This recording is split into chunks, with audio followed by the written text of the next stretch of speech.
ကဲအားလုံးပဲမင်္ဂလာပါဒီနေ့ပေါ့နော်ဒီဗီဒီယိုထဲကနေပြီးတော့မှယင်ပေါ့နော်မော်တော်ယာဉ်တွေနဲ့ပတ်သက်တဲ့ဒီအခေါ်အဝေါ်တွေကိုပြင်လို့အနောက်ပိုးပြင်လို့ပြောပြပေးသွားမှာဖြစ်ပါတယ်ကဲအဲ့ဒါဆိုလို့ရှိရင်စလိုက်မယ်နော်ပထမဦးဆုံးအနေနဲ့ဒါကတော့ဆက်ဘိန်းပေါ့နော်ဆက်ဘိန်းကိုအနောက်ပိုးပြင်လို့ကလိုင်ရိုက်ခံလို့ပြောရဲပေါ့နော်လိုင်ရိုက်ခံဒါကိုတော်တော်များများလည်းမသိကြဘူးပေါ့နော်ဆက်ဘိန်းကိုလိုင်ရိုက်ခံလို့ပြောရဲပြီးသွားလို့ရှိရင်တော့ပေါ့မော်တော်ဆိုင်ကယ်ပေါ့နော်မော်တော်ဆိုင်ကယ်ကိုကြတော့ site လိုက်ရိုက်ခံလို့ပြောရဲပေါ့နော် site လိုက်ရိုက်ခံเนาะ site လိုက်ရိုက်ခံလို့ပြောရဲနောက်တစ်ခုကကြတော့အဲ့လိုမျိုးမပြောချင်ဘူးဆိုလို့ရှိရင်တော့ဒီမော်တော်ဆိုင်ကယ်လို့ပဲခေါ်ကြတယ်ပေါ့နော်ကဲနောက်တော့ကားပေါ့နော်ကားကိုကြတော့ကျမတို့ကတော်တော်များများကားလို့ပဲအလွယ်တကူပြောလိုက်တယ်ပေါ့နော်ကားကိုအနောက်ပိုးကင်းလို့ကလိုင်တူလို့ခေါ်တယ်เนาะလိုင်တူပြီးတော့လို့ရှိရင်မီးရထားကိုကြတော့လိုင်မင်လို့ပြောပါတယ်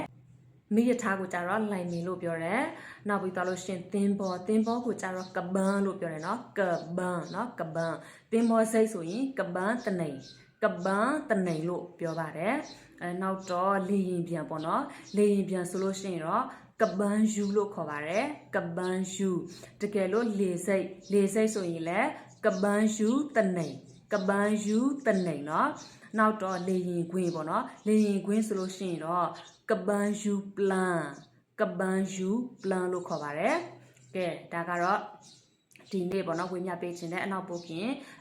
စကလုံးတွေပေါ့နော်ဒီစက်ပိုင်းဆိုင်ရာနဲ့မော်တော်ယာဉ်တွေနဲ့ပတ်သက်တဲ့အနောက်ပို့ခင်လို့အတုံးအနှုံးတွေကတော့ဒီလောက်ပဲဖြစ်ပါတယ်ပေါ့နော်ကဲအဲ့ဒါဆိုလို့ရှိရင်အားလုံးကျေးဇူးတင်ပါတယ်တကယ်လို့များဒီဗီဒီယိုကအကျိုးရှိတယ်ဆိုလို့ရှိရင်တော့ပြန်ပြီးတော့မှ share သွားပေးပါကျေးဇူးတင်ပါတယ်နောက်ထပ်ဗီဒီယိုတွေမှာဘယ်လိုမျိုးစကလုံးတွေကိုအတုံးအနှုံးတွေကိုဝေမျှပေးမလဲဆိုတာလည်းစောင့်ကြည့်ကြပါအောင်နော်စကော့စတာကိုနီကွာဒီလား